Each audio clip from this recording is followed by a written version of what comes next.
Hey Pred, how's it going? Very good, thank you. And how are you? I'm fine, thanks. Ramble 31, or is that right? I think it is. Cool. Just gonna play one of the good games we played the day before yesterday, I think, as a replay in the background. Shouldn't I be recording my audio? If you want to, you can do that now, and then people can hear the difference, you know, from the start to... I have to do that. Just a second. I have to open my Creative Cloud. Oh yeah, you're very, you know, established, successful, creative person with your Creative Cloud. Yeah, that's about right. All right. Okay. I am recording my audio. Just like a bunch of creative little helpers floating around you all day and all night in your cloud. Yeah. Yeah. There's so many applications if you have the full suit that I don't even know what they do. Yeah. It's crazy. Yeah, I absolutely would have the same problem. I don't know 1/3 of the applications at all, like their purpose. Yeah. I agree completely. But what I do know, the apps that I do know are really great actually. So Yes. I bet they're all pretty good. I love Premiere. I love what is it called? Lightroom for photos. And what else did I use that I really like? Well, Photoshop's pretty good, but I'm not good in using it at all. Yeah. Like no skills. Yeah, it's like a science for itself. Whatever how you say that. Yeah.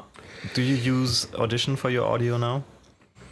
Well, for this kind of audio, yes, and for like the NBA stuff, I didn't use it because I just cut the scenes directly in Premiere, and then I record the audio directly in Premiere.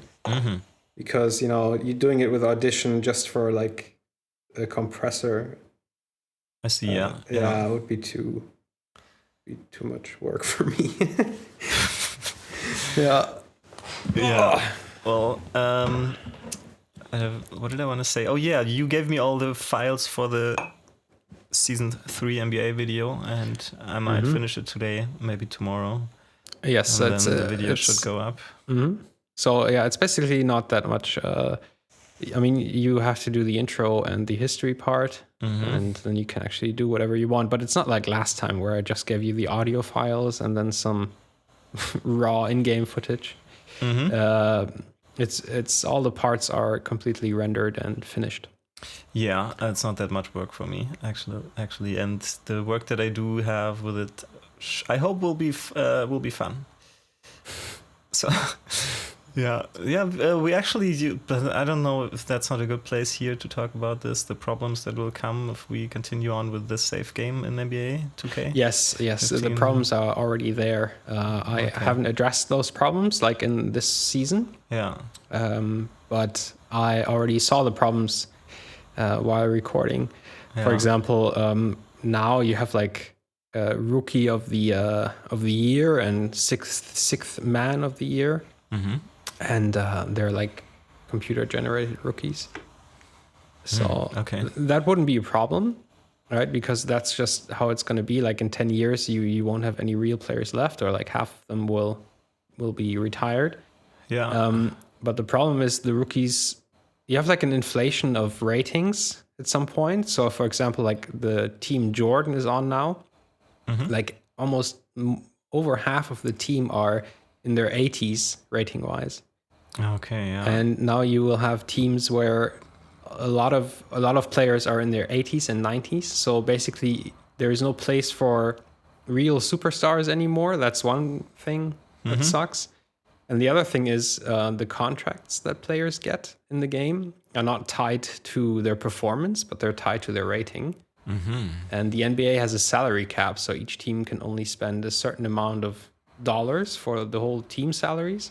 Is that like in real life? Or? Yeah, that's like in real life. Oh, interesting. If they go over that cap, they have to pay like ridiculous tax for it. I think it's like for every dollar that you spend over the cap, you have to pay $1 in tax. So if you give a player $20 million contract, he will have to pay $20 million in tax.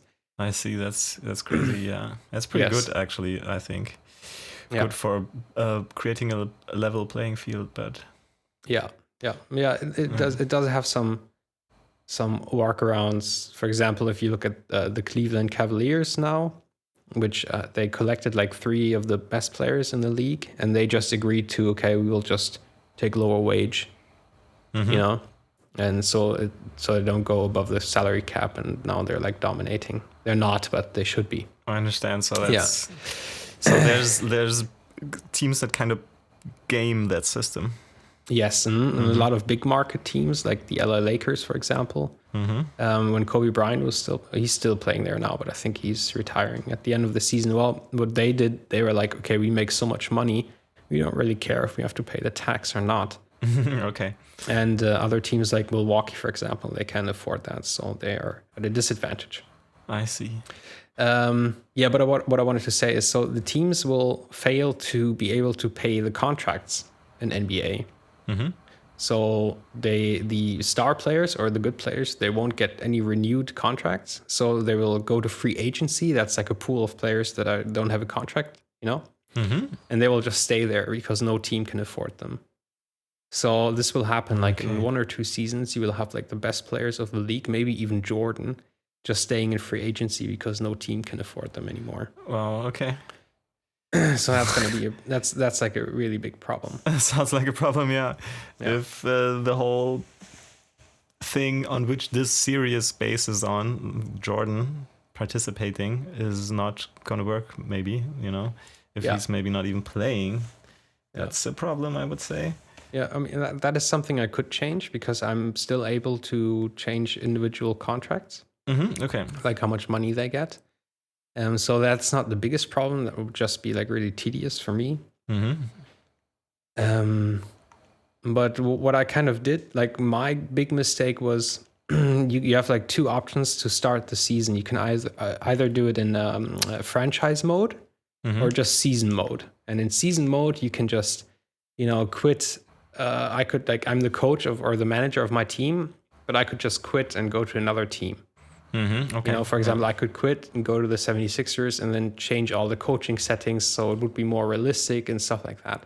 But since I started in franchise mode, I'm bound to the Utah Jazz, so I can't do anything. Okay. So that was a big mistake. You didn't really know that. No, that's nothing I considered. It's just bad planning on my side. Yeah, I see. Well, or it's just missing. you just weren't informed enough to make a good decision. Yeah.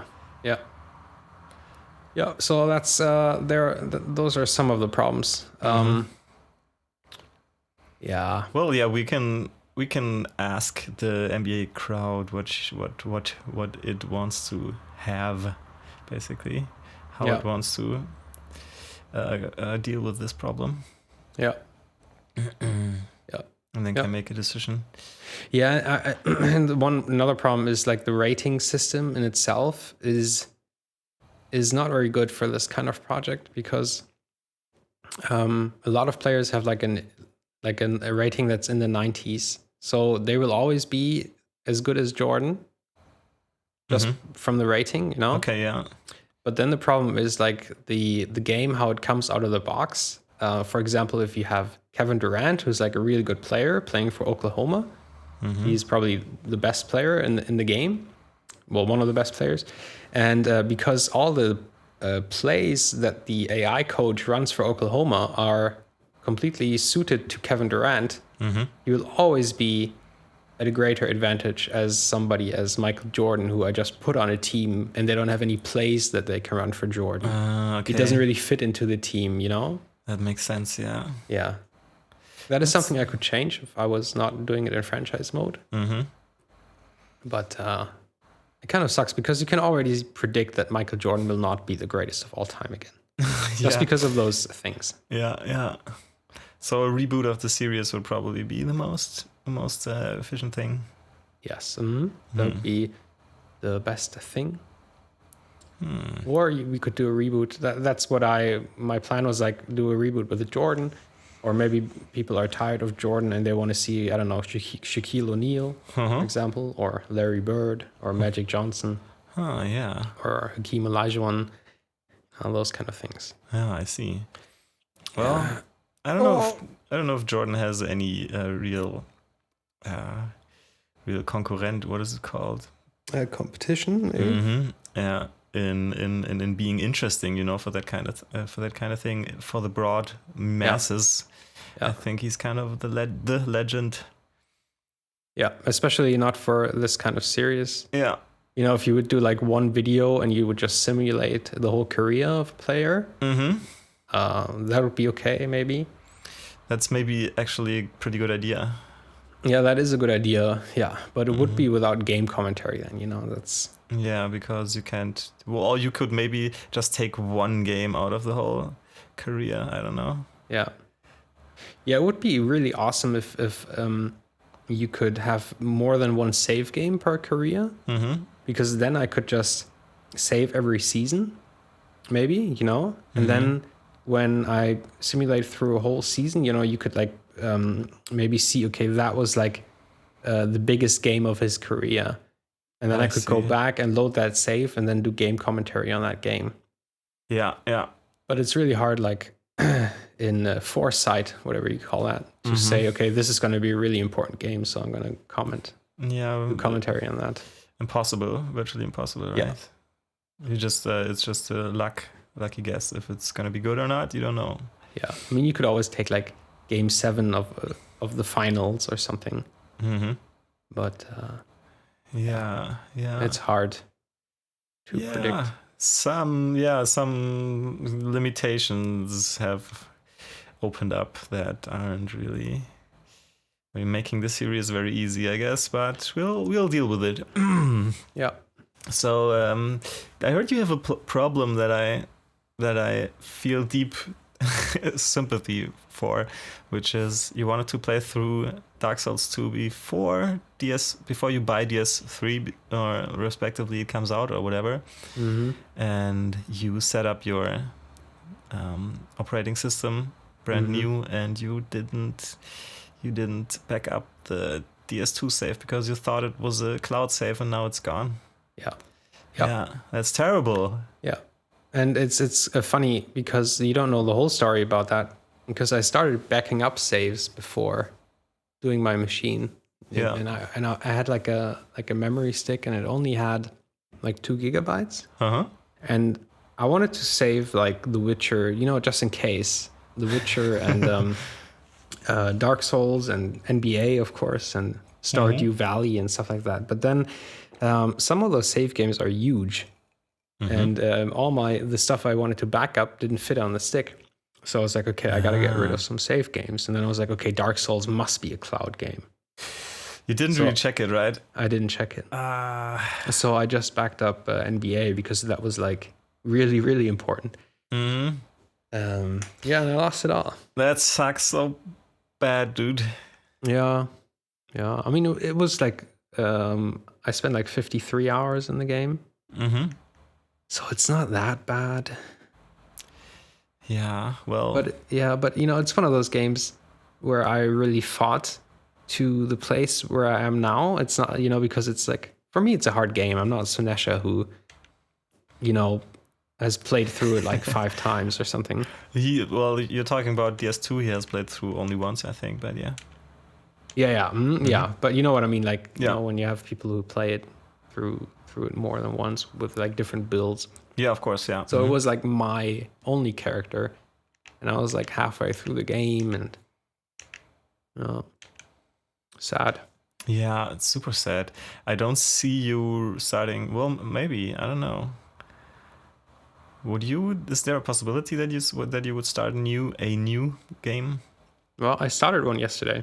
Oh, okay. And because you know, when I think it was Scholar of the First Sin or some other DLC where they introduced like a new class, not new class, but a new play style, which is like with hexes, which are like dark spells. So I thought, okay, that sounds kind of interesting, so I might try that. Oh, okay, I see. Yeah, I But, mean, but you for, do know the areas and the bosses now better, so it Yeah, should take less time. yeah, it would take less time, but still, I'm not that good at the game. You know, that I Yeah. could just rush through the first 3-4 areas to be close to where I was. Yeah. So it would be still like a pretty hard fight for me. And then you would be under leveled probably. Yeah. If you rush. How much grinding I did in that first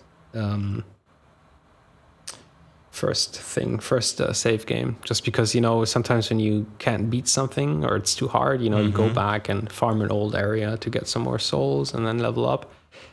Yeah, absolutely. I did that a lot, so all Absolutely, in vain. Yeah, that's something you need to do sometimes with the Souls games. Yeah, I remember that for the first game. Yeah, I'm still kind of stuck in almost like done with the first game and never really finished it, and that's on my conscience. And I feel like I would need to finish the first game before starting the second. And then I don't know. I'm kind of just. It's off-putting for me to have these huge games by now. Like the Division, it's in theory an interesting game for me, but I just don't feel like I want to start an MMO with the weapon, you know, grind. In the end, it just I don't know, it's not appealing to me anymore. Yeah, I totally can relate to that. So yeah, I finished the Division, by the way. Oh, you're a level cap and... Yeah, I'm level cap, and I finished the story. How long did it take? For me, it took, I don't know, like 30 hours. Okay. Maybe, but you can definitely finish the game in like 10 hours if you really want to. Yeah, and it's been fun, but now, as you said, like now is the end game phase. Yeah. Where you start the grind and everything. Yeah. And I don't, because I mean, if you look on the Reddit, the Division subreddit, it's like a shit show at the moment, because the end game is really fucked up. There are a lot of bugs and people are using exploits and everything. So for me, it's like, okay, I'm not going to invest any time in this. So I basically stopped playing my main character. And I'm still playing with Jesse. The game is still fun, especially with other people. Yeah. So yeah, but I'm not going to participate in the end game part. Yeah, I see. Well, that's one option to play the game without like doing that grind. I just heard that if you want to have a chance in the Dark Zone with PvP and what have you, you need to have certain weapons that take humongous amounts of time to get, and that's, you know. That's a turn off for me, extreme turn off right now.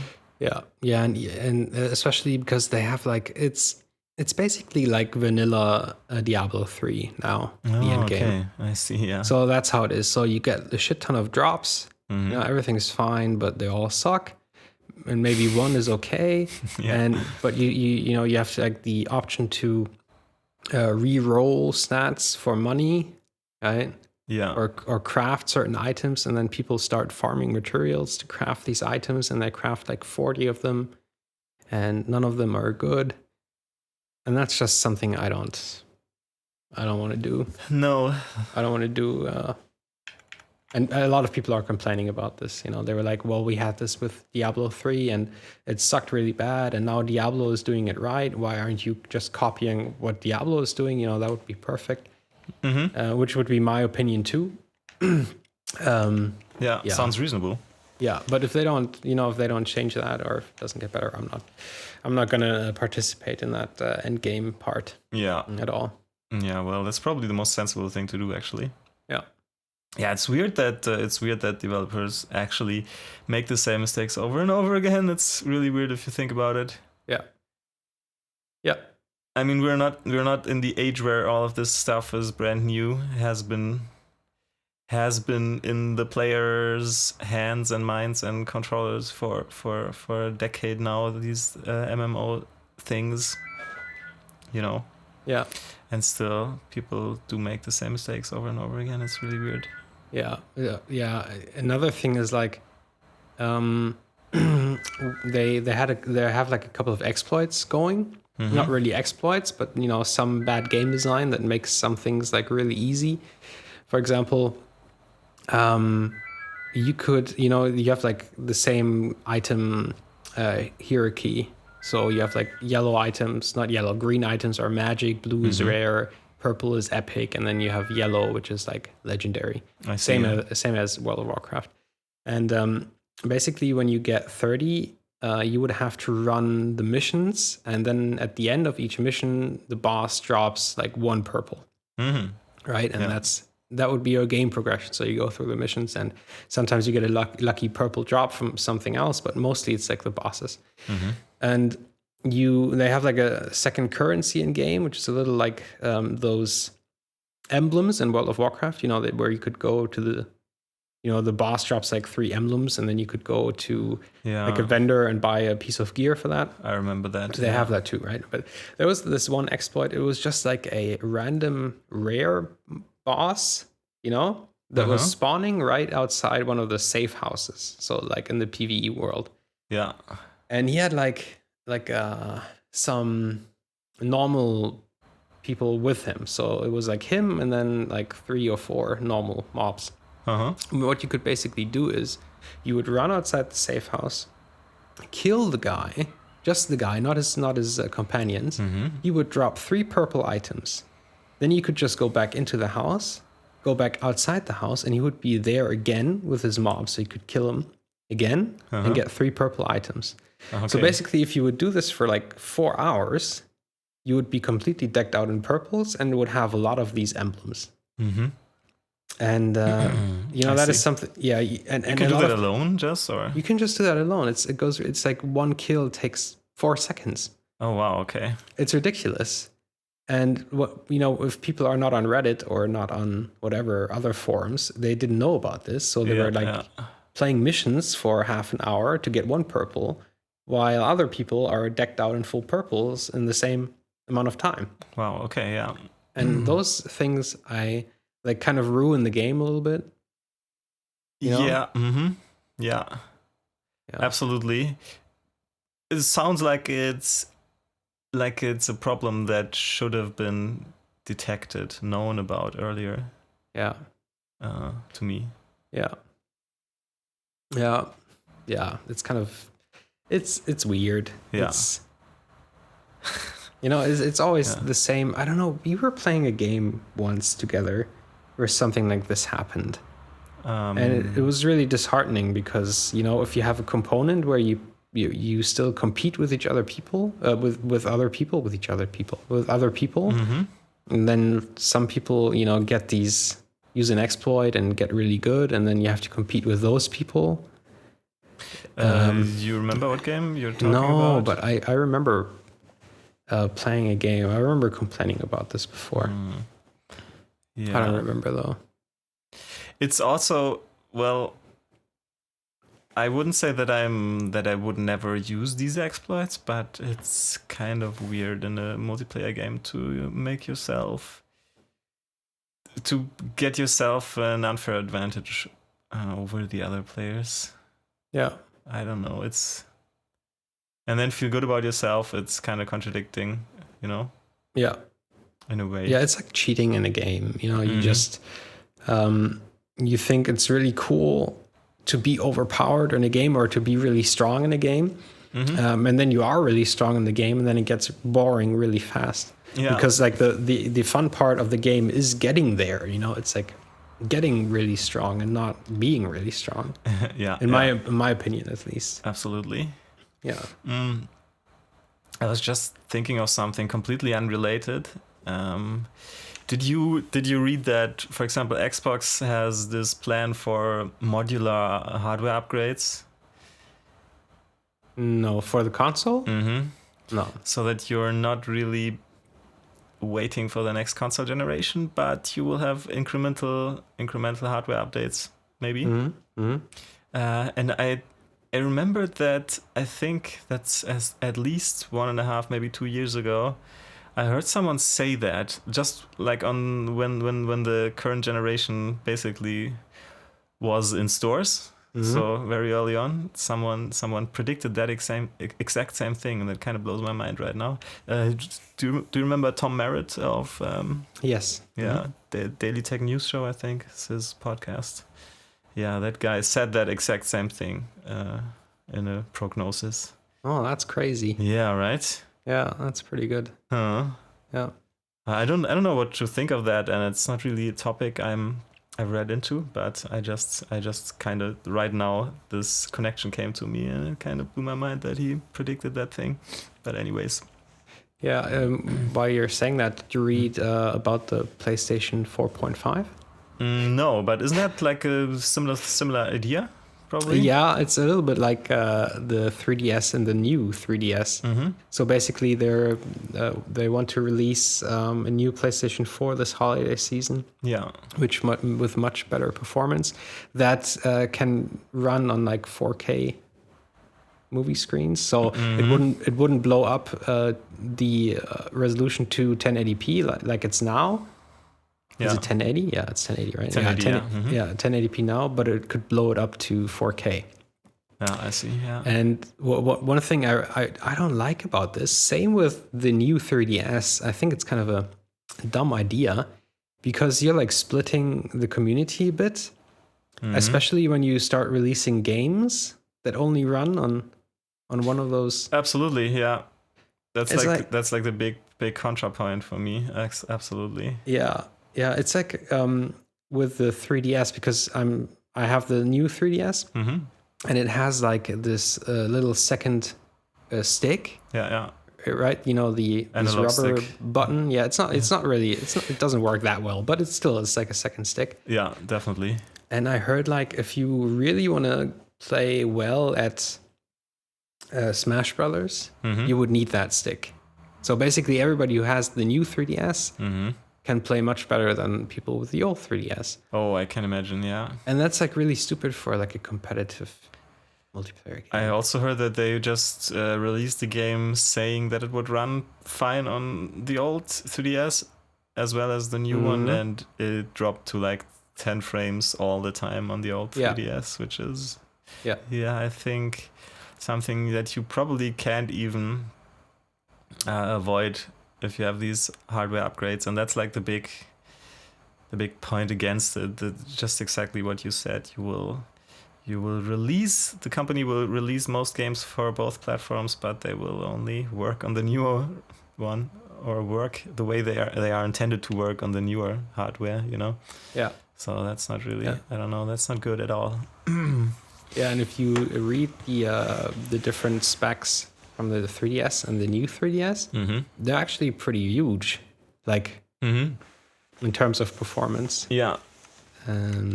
Yeah, I don't think this is good. No, not necessarily. And you can't just develop for these two or even more versions in the future, separately, because that would cost so much money. You will always develop for the newest iteration. Yeah, and it will have problems running on the old ones mostly, probably. Yeah. I mean that's what Apple does, like with their phones, and like all the time, and people seem to accept that. Yeah. which I think is like ridiculous, because for me, I'm not a huge Nintendo fan because I don't have like emotional ties to Nintendo as a lot of people do. But I like Nintendo. I mean, they make good games and stuff. Yeah. But still, like if Nintendo would pull this off more often, for example, now I bought the new 3DS, and like next year they would come out with the new 3DS Extreme. Yeah. And there would be, the company would lose like credibility in my eyes. For me. Yeah. I would be like, okay, I don't trust them anymore. Why should I buy this now if they come out with like a new thing? Yeah. Same what I think people should do with Apple's phones. Because I think, I don't want to talk about this. It's just, I think that's pretty ridiculous. I agree on what you're saying. Most people kind of want that. You know what actually the biggest problem is? It's not really anything tied to these products, or how you use them, or what kind of money the company is trying to make with their annualized like release plan of this hardware product, but the way all the rare ores are collected, from children supervised by other children with like Kalashnikovs or AK-47s. Oh, you mean somewhere in a slave-like environment. Yeah. And people obviously have no problem supporting that kind of shit on a yearly basis, annual basis, Yeah, and I think that's because I talked to my dad a lot about this with clothing, for example. Mm-hmm. If you would tell me now, I had this great idea where I think I talked about this before, where you would go into a clothing store and everything would be like pretty expensive, maybe like $50 more than normally, Mm-hmm. with like the same quality. But like if you scan in the barcode with your mobile phone, Mm-hmm. you would get like a direct link or description to like the family or the child worker or whatever who did this. Yeah. Who made the pants, and he would get a guaranteed like 25% of what you paid for the jeans. Mm-hmm. I would do that. That's I would good, buy yeah. it then. Like the same with Apple products, for example. It's like they're so expensive, and the margin that they make off these projects is so huge. Mm-hmm. Why can't they say, okay, I don't know, we will give something to the producers, or we will make their life better, and not just like, get everything for the cheapest price so they have the biggest profit margin on it. Mm-hmm. Well, that's probably capitalism. That's not how capitalism works. For most companies. I don't know. Yeah. I'm just really confused that people long to buy their smartphone every year new. Yeah. In the knowledge that it's built basically soaked in blood. It's just the way it is. Yeah. Yeah. Yeah. I mean, they don't even think about that the company is ripping their hard-earned money off, more or less. You know what I mean? Yeah, that's another. By making, for me, that would be like, because as I said before, I don't believe in the good of the people all the time. But I believe in the greediness of people like most of the time. And if they don't think about stuff like, well, why doesn't Apple make phones where you can switch out the battery? Or why doesn't support Apple, or why doesn't Apple support their iOS longer? So you could use the phone for 3 years and still use old new software on it. Yeah. But people don't even think about that. Yeah. You know what I mean? It's weird. Yeah, it's really weird. Yeah. And I see my nieces being brought up into this, like on a completely natural, like it's the most natural thing ever to want to have the newest iPhone, Yeah. And they are not even like in their, what do you call that? Puberty. Yeah.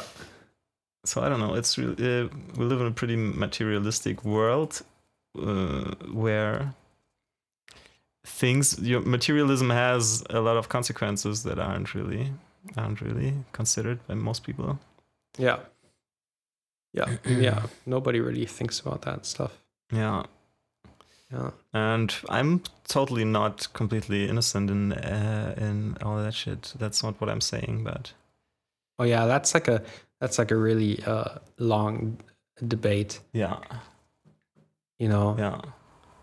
Same with buying meat from the market, or absolutely, yeah, buying clothes that's not from India. You know what I mean? It's like, yeah.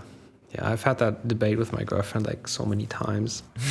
Yeah, because you have these. For me, it's always well, I don't know. I don't know if I have a strict opinion on this, but I think it's always funny when you have people who are like, "Oh, I buy my meat from the market so the animals don't suffer," but then they buy a T-shirt for €8, you know, that some child labor in India had to put together. Yeah. And they just did that because they're cheap. Mm-hmm. You know what I mean? That's always the hypocrisy. Yeah. In these things. But then my girlfriend, she says, well, but at least they're doing something in some area. Well, she's right about that. Yeah, that's true. Yeah. Can't argue with that. Something's better than nothing. To be ignorant of every thing is worse than to be ignorant of almost everything. That's true. That is true. Well, I don't know.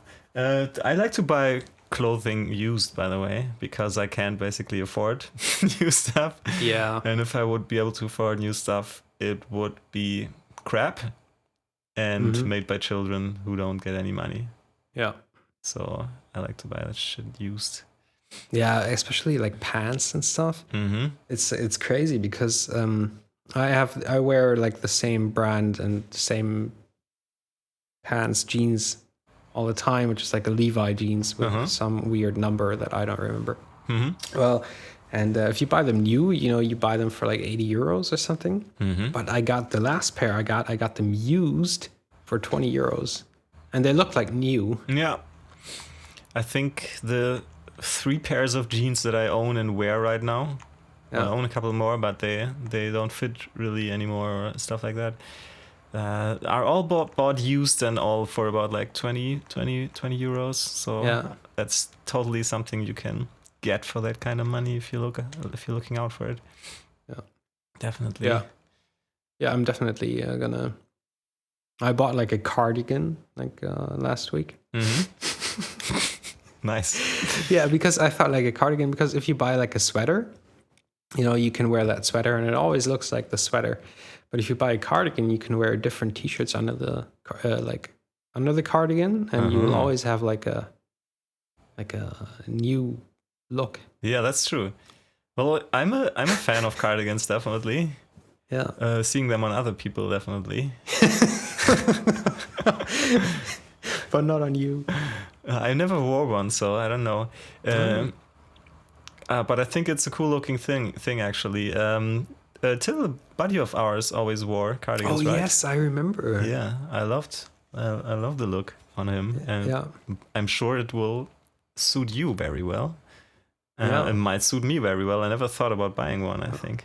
Yeah, it's just I'm kind of stuck in the bottom up normal shirts and the t-shirts and the sweatshirts.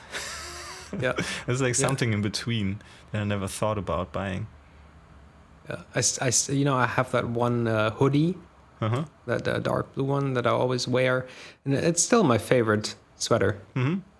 I just love it. It's like really comfortable. It was a little more expensive than my other like sweaters. Yeah, and it really shows because I can just put it in the washing machine and it comes out as I put it in. It doesn't change much. That's good. Good quality.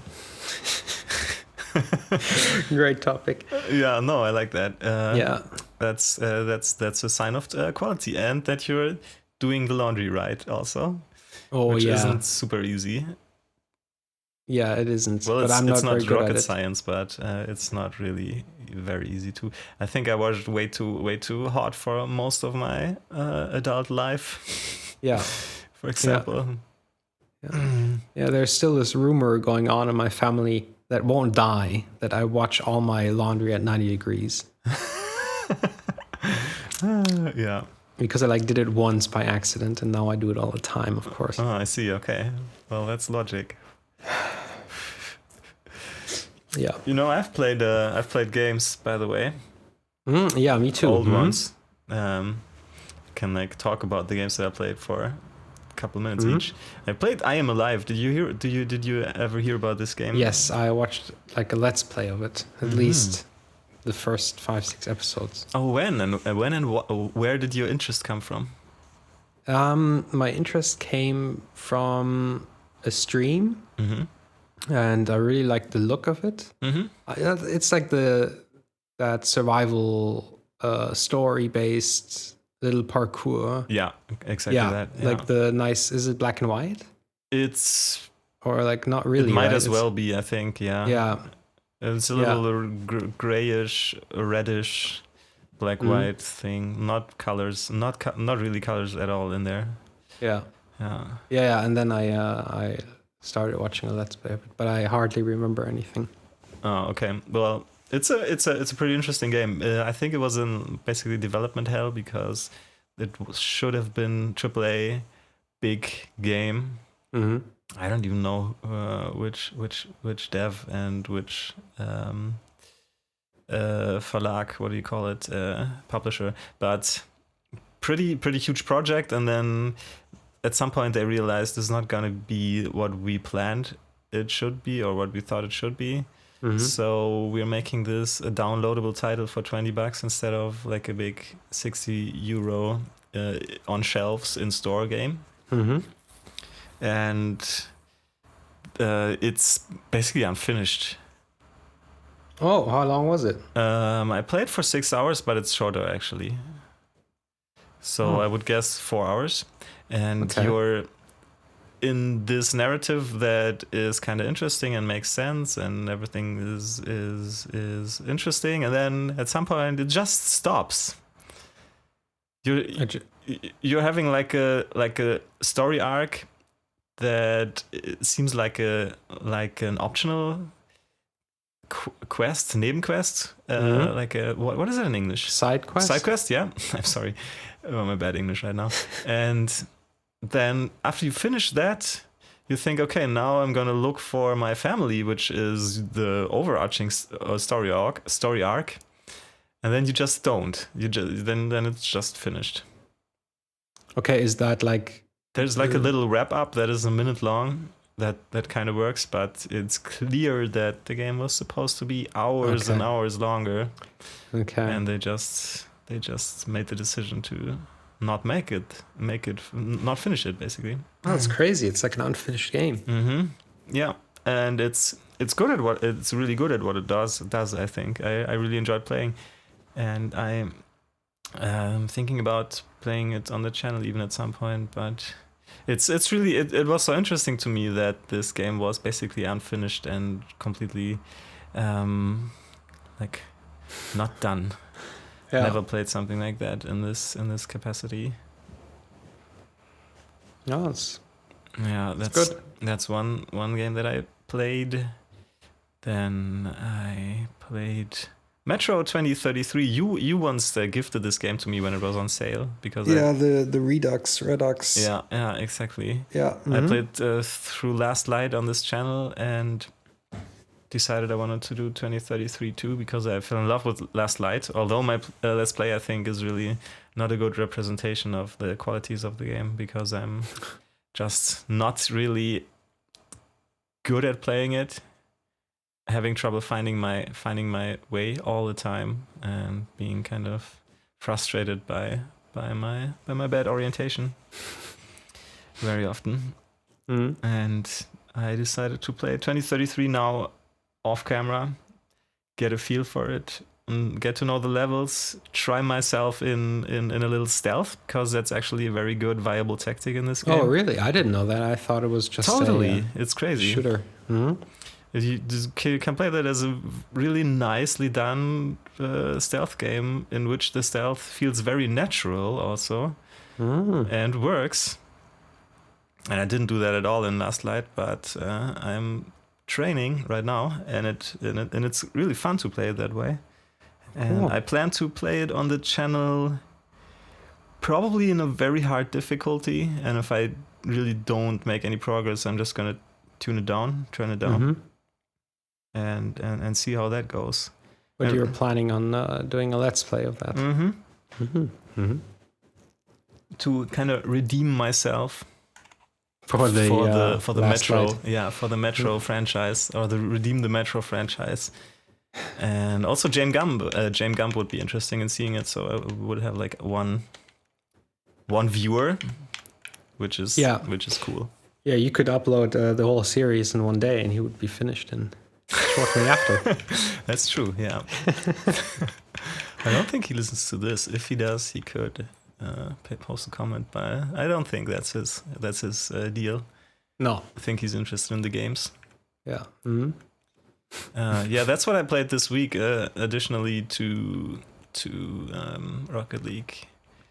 Rocket League. I was basically playing like a bunch of 1v1s, really a lot, and was training to dribble and to overcome my technical inabilities. Yeah, you did really good. You made good progress. I think so too. Yeah. Although it didn't show today at all, but it's one of those days. Yeah, absolutely. Yeah. And that is kind of fun. I have these. We talked about this more than once. I have these days where I can't lose in Rocket League because I get infuriated to the extreme. Yeah. And frustrated, and then I have weeks in which I see this thing as totally like not nonchalant and relaxed, and that's how it was the last couple of weeks. So that was fun to play. Yeah, we had some good sessions together. I think so too. I think we're working our way up now. Hopefully, at some point, maybe really in this slowly. Maybe in the summer we'll reach like the gold. The gold. What is it called? Elite now? Oh, the purple. Yeah. Yeah, that would be excellent. Yeah. Yeah. That would be. I said I would quit the game when my little ranking sign becomes purple. Yeah. I can die like this now. Yeah. That's probably a good idea. Yeah. Yeah.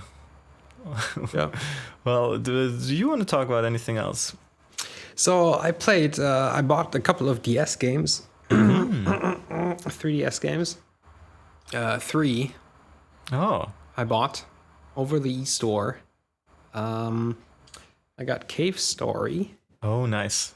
Just because I'm so out of the loop when it comes to platformers. I thought, that is the ideal platform for playing platformers. Absolutely. So let's try that. So yes, I played a little bit of Cave Story. Very fun, very simplistic so far, but yeah, I'm trying to get into it, which is going to be hard because I've never been like the platforming guy. It's a hard game, by the way. At least on some difficulties, it's brutal. But I think you can play it on a difficulty that suits you, and then it still is challenging. Okay, I think.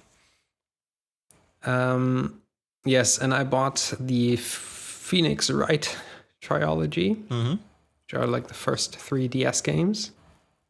And I solved the first case. Nice. The Turnaround Sisters. What is it called? It's I don't know what it's called. It's like Larry Butts, whose girlfriend gets murdered, and it's like the burglar from down the street. Yeah. So fun. I didn't know it was that fun. It's so awesome, yeah. I'm almost through the game and I'm just stuck at one case and I don't know what to do and I do not want to use the guide. So I'm basically stuck at that one case since I think 1.5 years now. Yeah. I'm like three quarters through the game at least, so it's kind of infuriating. I love this game. You know what I thought was really weird about the first case? You probably don't remember this, but it was... the clock or the statue was like the murder weapon, right? And basically, she took the clock with her to Paris because she changed the time, wasn't it? She changed the time to -9 hours or something because she was in Paris. That sounds about right. But that it's weird because why would she do that? That's like my first question. Why would she take that huge clock with her in the first place? And because I thought, she would have bought it in Paris. That would have made sense. She would have bought it in Paris as some kind of souvenir and then take it back to Japan. Yeah. And that's why the time is different and everything. But then at some point, Larry says, well, I made that clock for her and I have the same one. Oh, yeah. And I was like, okay, I mean, you could say that, but it doesn't really make sense. You know, why would you take the clock with her? Why would you change the time? So you're... well, I probably don't remember the details well enough to give you an answer to that, but what you're saying is you don't understand why she even would take that big clock to Paris, right? Yes. I don't understand either. Yes. Yeah. And I don't even know why they didn't say, okay, she just bought it in Paris and then took it back.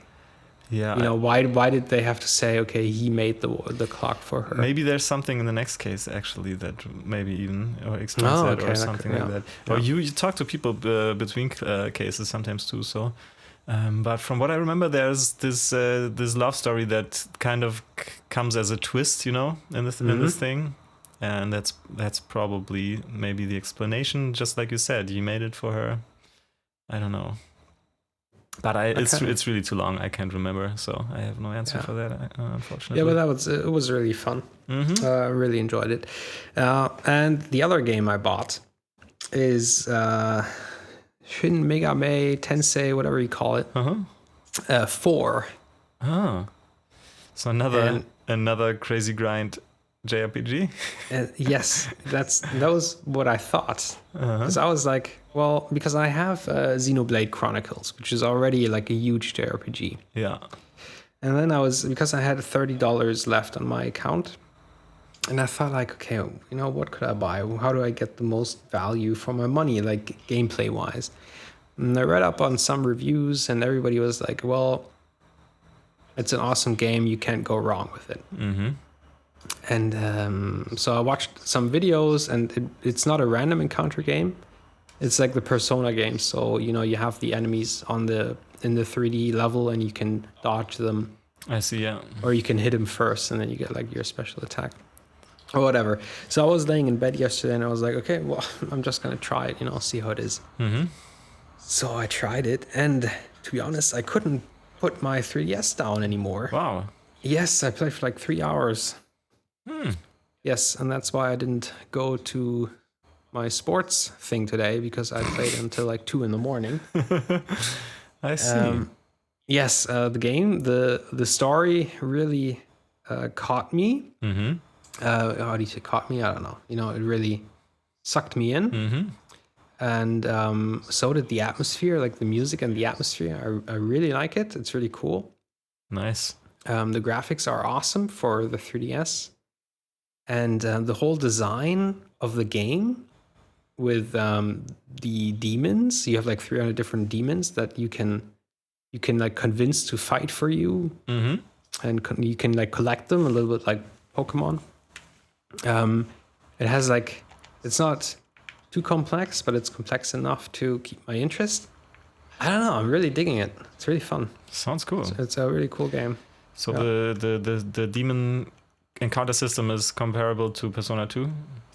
And no, the demon system in Persona 2 is it's like really slow.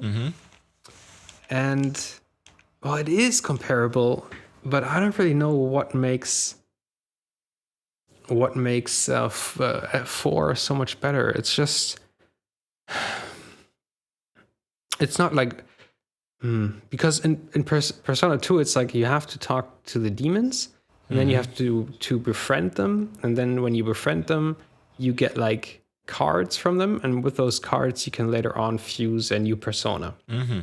So very, I don't know, very cluttered system. Yeah. And here it is just, you talk to a demon, you know, you negotiate with him, and he will ask you for some kind of pay, right? So he will say, well, do you have that item?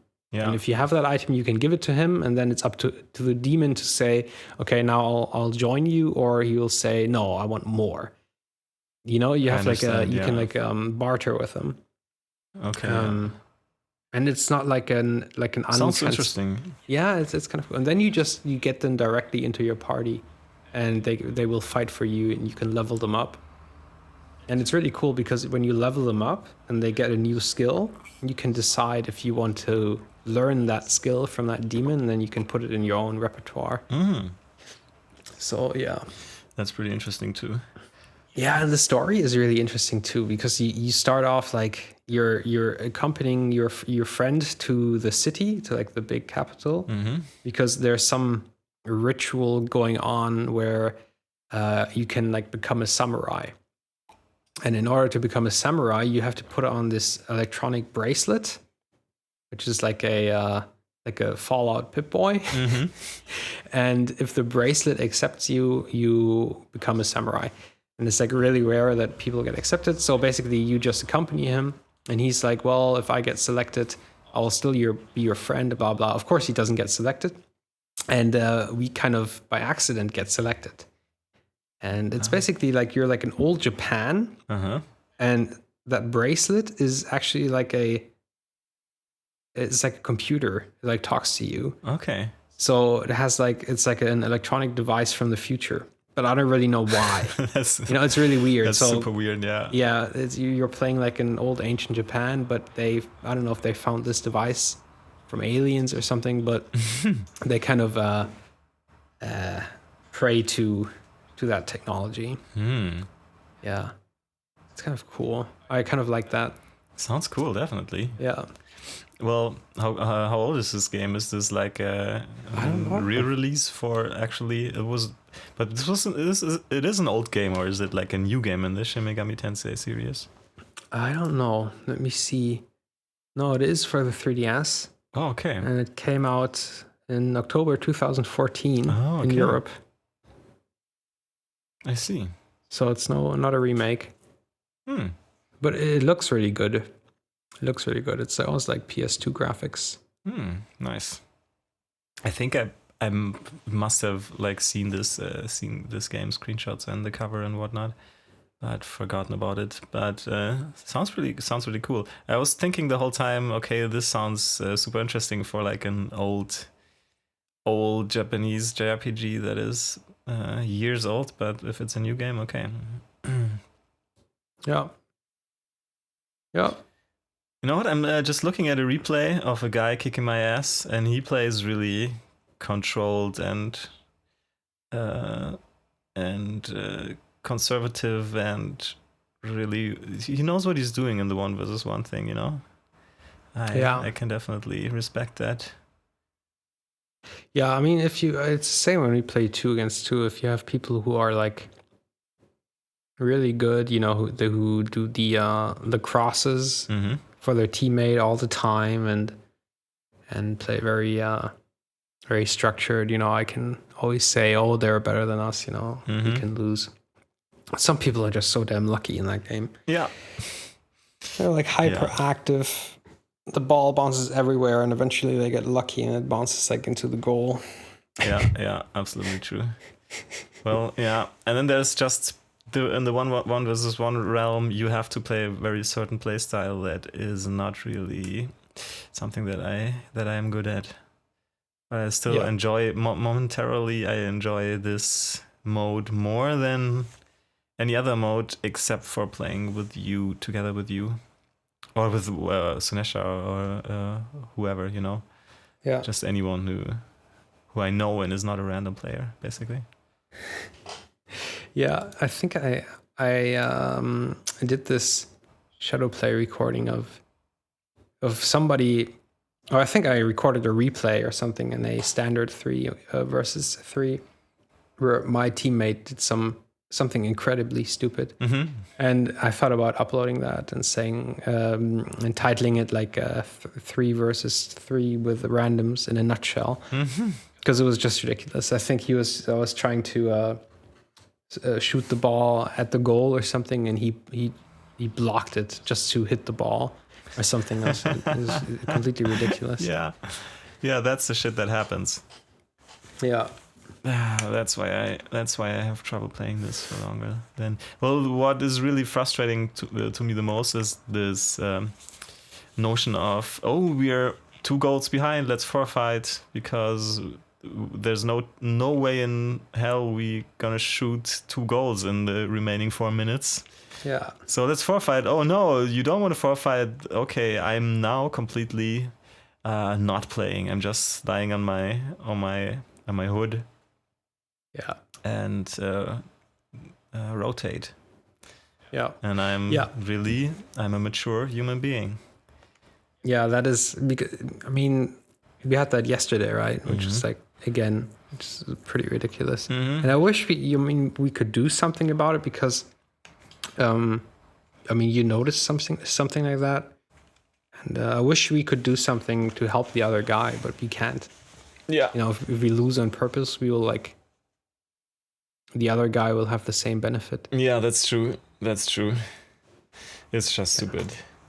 I found this blog, how to recognize a SJW video game and avoid them. I love that there's already 2 mistakes in the title. You know, it's actually N SJW game, and then he says and avoid them, as if he's talking in plural the whole sentence, which he isn't anyway. What kind of blog? I don't know. It's blog's called reaction.com. It's just a blog, you know, in the ocean of blogs. So, do you want to know the how you can detect SJW games? What makes them what they are? So what is that? Simplistic gameplay mechanics. Simplistic gameplay mechanics? Yeah. SGM. I thought you put like an only if you have a... It's phonetically. So the S begins with the E phonetically. So you have to... Oh, it's S, yeah. I thought it was like a vocal. Oh, what is vocal in English? I don't know. I thought you always put an N if you have a vocal. Oops. That's wrong. I actually don't know what vocal is, but it's phonetically. So It's a vowel. Okay. But if you have a initialism or what is Abkürzung called or acronym? No, yeah, acronym or whatever like this, like SJW. It's N because the S starts with an E phonetically. Oh, so it's not the written vowel, but it's like the phonetic vowel. Yeah, absolutely. Ah, okay. Yeah, that makes sense. I'm sure about that. Anyway, so if I say something like, here have N Estes. Oh, that doesn't make sense. Have N. What starts with S? S. Oh, who cares? Whatever. Super Mario World SMW, NSMW Adventure, whatever is something you would say. Yeah. Or NFMV game. Okay. Yeah, makes sense. Anyway, so second mark of a SJW game: obsession with visuals. Which is bullshit. No failure states. Great video games will reward you for doing good and punish you for your mistakes. However, SJW video games always promote the everyone is a winner mentality and require no effort to play or beat. You can't lose in an SJW video game, but you can't win either. And shoehorned in social topics. I love that. I don't. This man knows what he's talking about. And that sounds like very generic bullshit. What is it? A simple game mechanic? Simple game with simple mechanics? SMG? Simple. You don't know what SJW even means, right? No. Oh, that is really interesting. Social justice warrior. Oh, okay. I know what a social justice warrior is. Yeah. Okay. I was just stumbling upon over this blog entry, and I thought it's so interesting. I was listening to Fresh Air. We can end this podcast very soon. I was listening to Fresh Air yesterday at work, and do you know that radio show? No. It's an interview radio show on NPR with Terry Gross. She's interviewing people since the 80s on that show. It's like industry standard interviews on the radio in the USA on National Public Radio, and also available as a podcast on demand. Oh, cool. So March 29th episode is Girls and Sex and the Importance of Talking About Pleasure. And she's talking with Peggy Orenstein, who has been interviewing young girls in America over like a big time frame, and talking about their sexuality. And she came to the conclusion that it's completely perverted and well, perverted is not a good word to use here. It's completely turned upside down. You know, female girls only identify themselves through the body image that they have of themselves. You know, are trained to only pleasure their boyfriends and have no real Anrecht, have no real like a right, aren't allowed, have no right, exactly, for their own pleasure and stuff like that. You know, just piles up and one problem after the other, and then people are still really saying that objectification of women in video games and media in general is not a problem. I don't know. It kind of infuriates me. So she that was the result of her study, that teenage girls think that they're only there for the man's pleasure. Yes. Mm-hmm.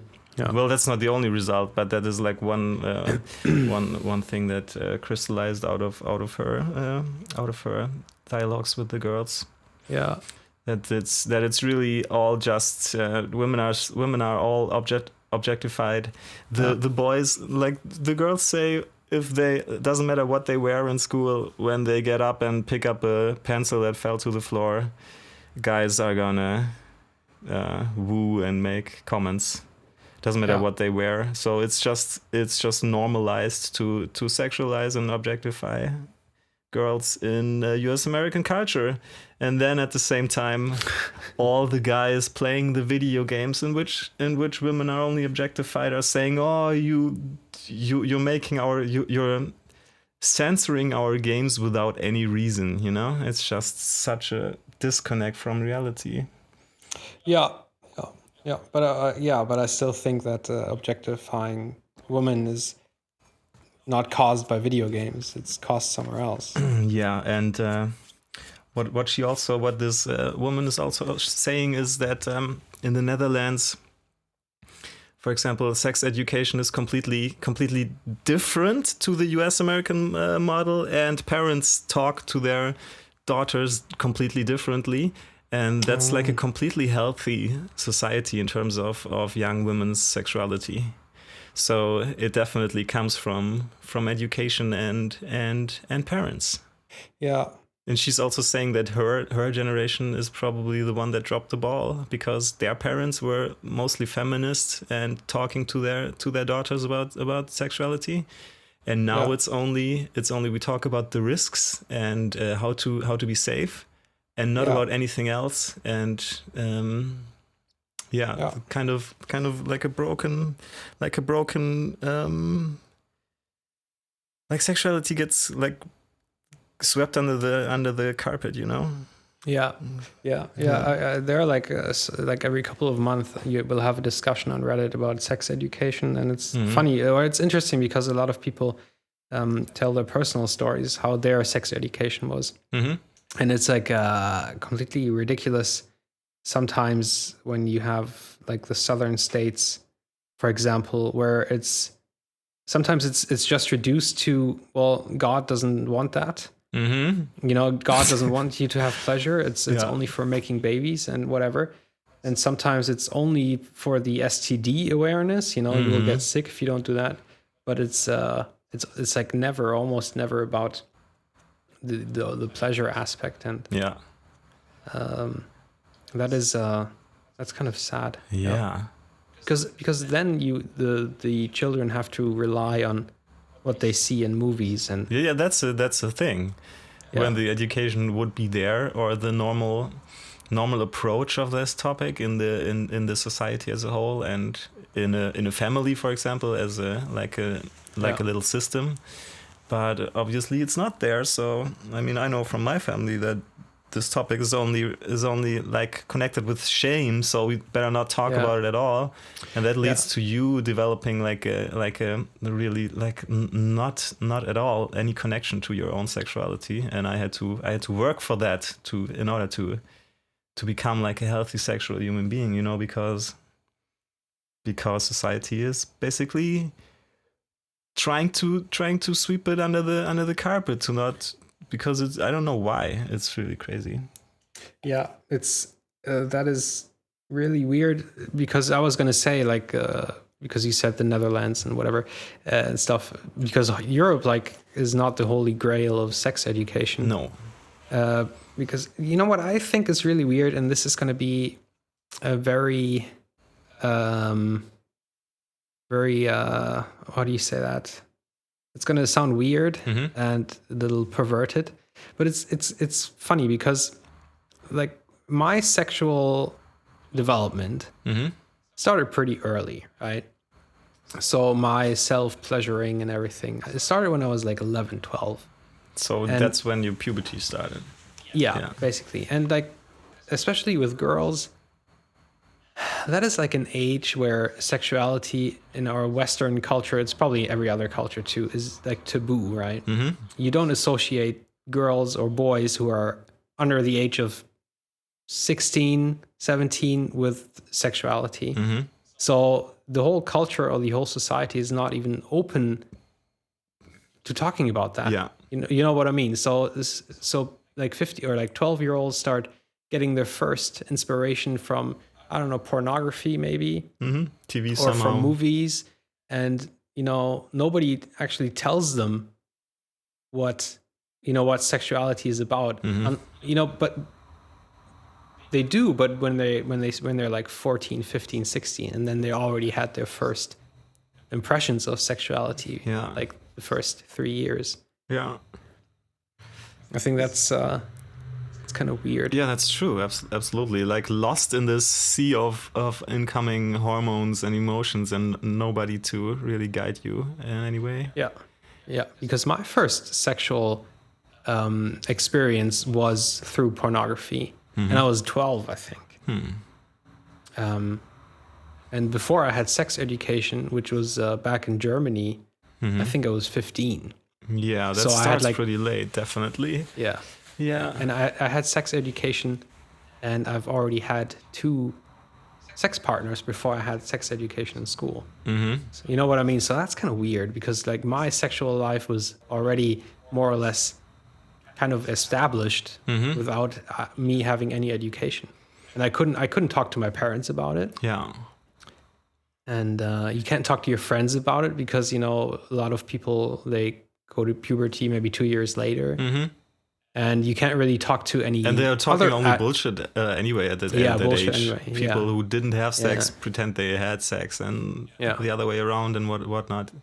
Yeah, and you can't say like, "Oh, mom, today I talked to Uncle Jimmy about sex." You know, when you're like 12. He's the weird uncle who always gets drunk. Yeah.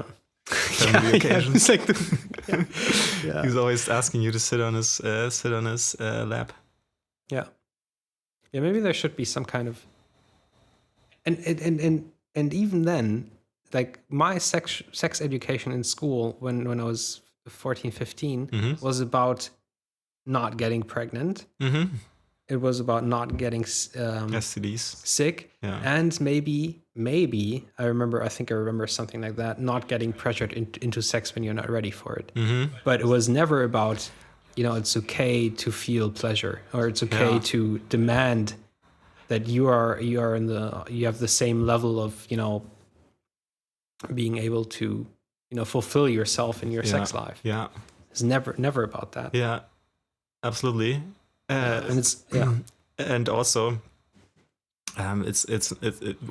for me definitely. I never heard anything about that concept of, you know, if you're with a girl who says no, then you shouldn't overstep that, because that's something that I, of course, knew from heart and never did, but that's something people never talked about in school, which is pretty important, I think, because I think basically these date rape things is most occurrences of rape are basically from people you know, and when you are drunk, he's drunk, she's drunk, and then these things happen.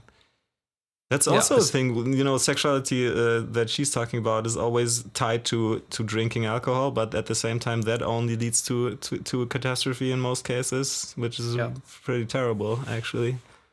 Yeah. Especially because people never talk about, you know, no means no. What people would say is like, dad to his son would be like, well, women want to be conquered, or, you know, you have to be the hunter. Yeah, that's what women want. Yeah, you know what I mean? It's like, yeah. Oh man, I listened to that podcast yesterday, and I would only recommend it to everyone. And of course, what comes out in the end is that video games and media and porn and internet culture in general is not responsible for the problems, but it kind of promotes them in a way, you know. Yeah. And I think especially all the guys that are always arguing against feminism in games and trying to be aware of social issues. I think most of these guys are the guys that really don't think about all these topics at all and are just kind of, oh, there's no issue, you know, so why do you want to ruin our games with it? Although there is an issue, and showing these issues in games might help some people who don't have any other guidance, you know? Yeah, I don't know. Yeah. It's just a connection that I wanted to make from this interview to games and the outcry of people whenever there's a sexy pose like in Overwatch from that one Pacer character. Yeah. Did you read about that? Yes. That leads to like Reddit posts that get upvoted to in the 5,000 range, and people are so outraged that someone would cut these sexy poses from their games. And they don't understand why. Yeah, that's true. I mean, couldn't you make the same case for violence too? Because of course, yeah. Because we would always, you know, when in Germany they cut the violence in games, and then I would bring the argument, you know, I'm old enough, I can decide for myself, or I would say, well, I'm a mentally healthy person. So I want my violence in games because I don't get violent from it. But when you say like, well, but there are potential people who, you know, would become aggressive because, you know, they can't tell reality from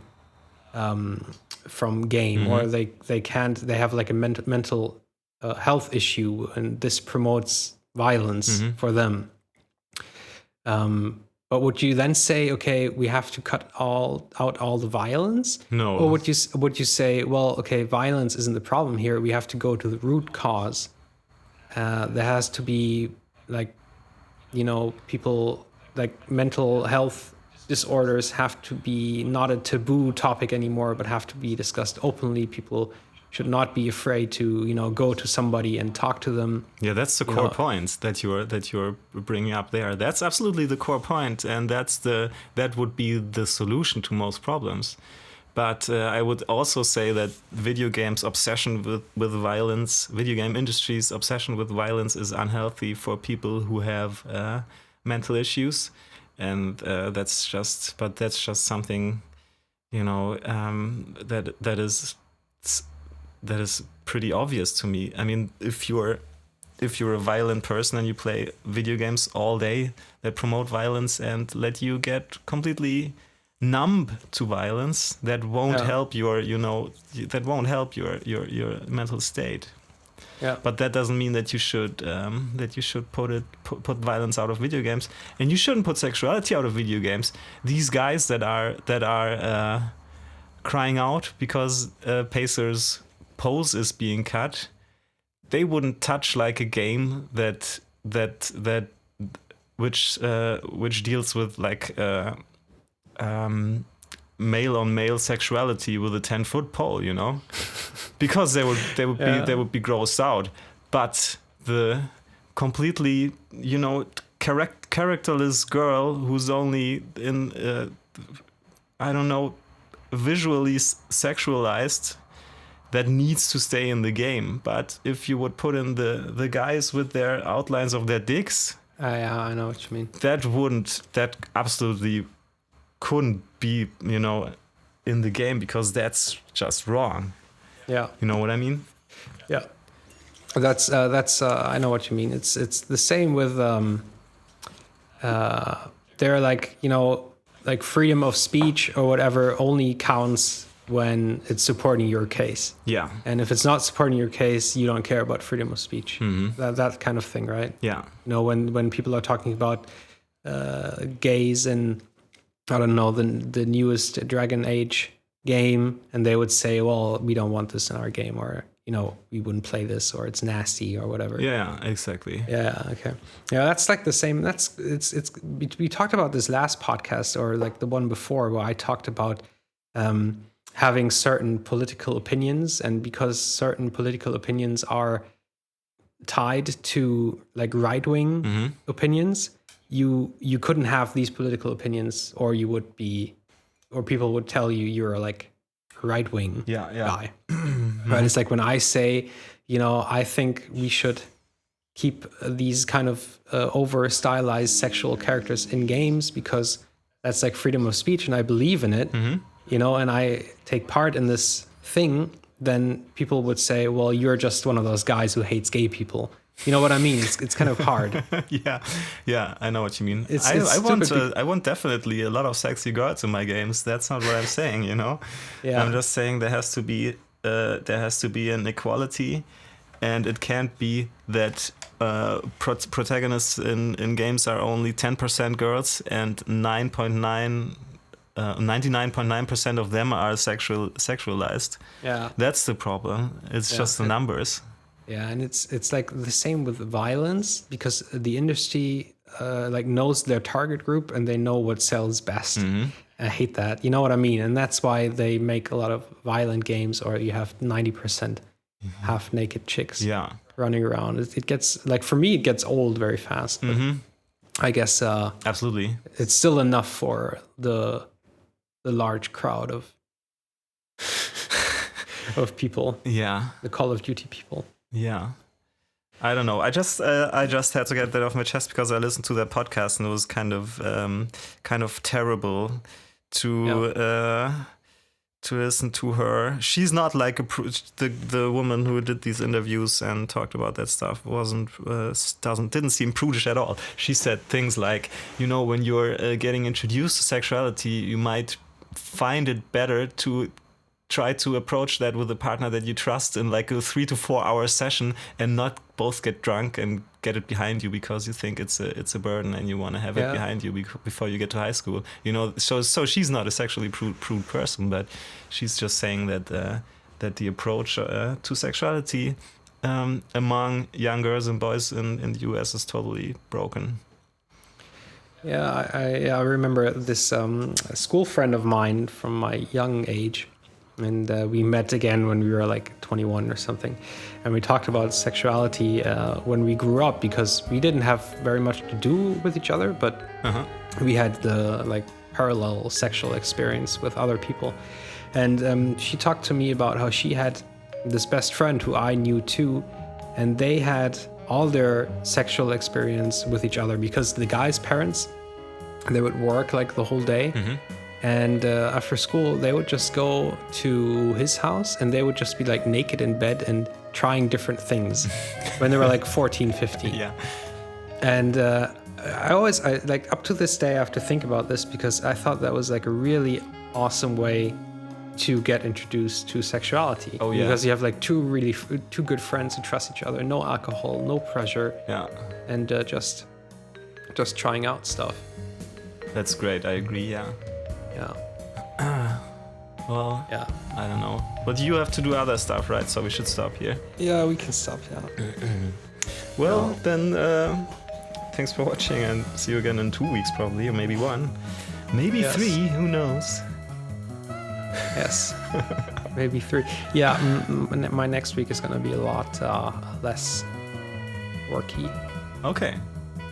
I don't know about mine, but I think we'll manage. Oh, we will manage. Yes. We'll manage. Okay. Then let's say bye. Goodbye. Bye bye.